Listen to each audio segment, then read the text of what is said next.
ભગવાન ને હનુમાનજી ને માતાજી તમે આવ્યા કે આ ત્રીજું કોણ આવ્યું એ કે ઈ મારો દાસ છે લે તમારે સેવક ની જરૂર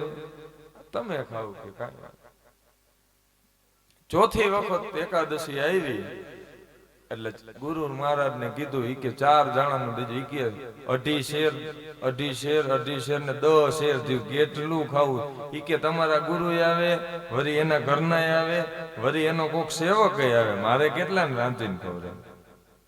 આ વખતે 4 જણાનો લઈને ગયો અને બધું એમને મૂકી દીધું કે રાંધવું જ નથી ગુરુના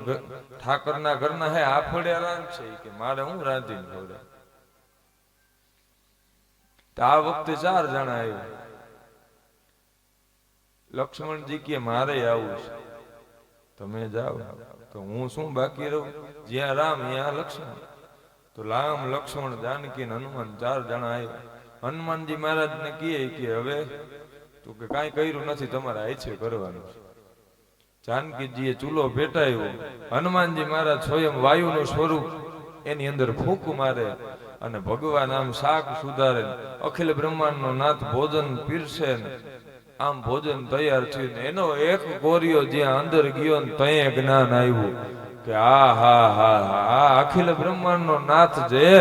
મારી પાસે જમવા આવતો જેને પામવા માટે હજારો વર્ષ તપ કરવું પડે ઈ કે ભગવાન કાંઈ નથી જોતું એક વાર આમનામ ઉભા રહ્યો હું મારા ગુરુ મહારાજ ને લઈ આવું અને ગુરુ મહારાજ એમ કે ના ખરેખર મારો ઠાકર આવ્યો છે હળી કાઢીને દોટ મૂકી દીધી અને દોટ મૂકીને કીધું ગુરુ મહારાજ તમને એમ હતું ને કે હું ખોટો છું તો હાલો તમને હું ઠાકરના દર્શન કરાવું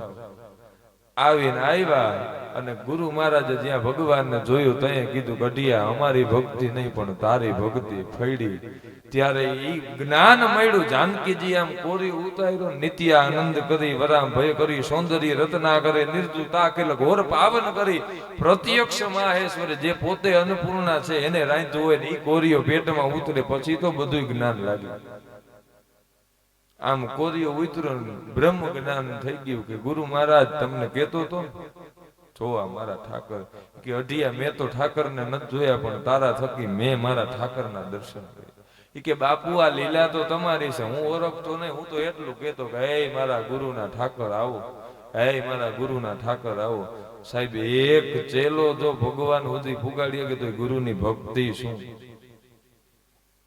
અને સુખદેવ ત્યારે મળે કે જ્યારે પરીક્ષિત આવું અઢિયા જેવું હોય તો સુખદેવ હામ આવે બાકી સુખદેવ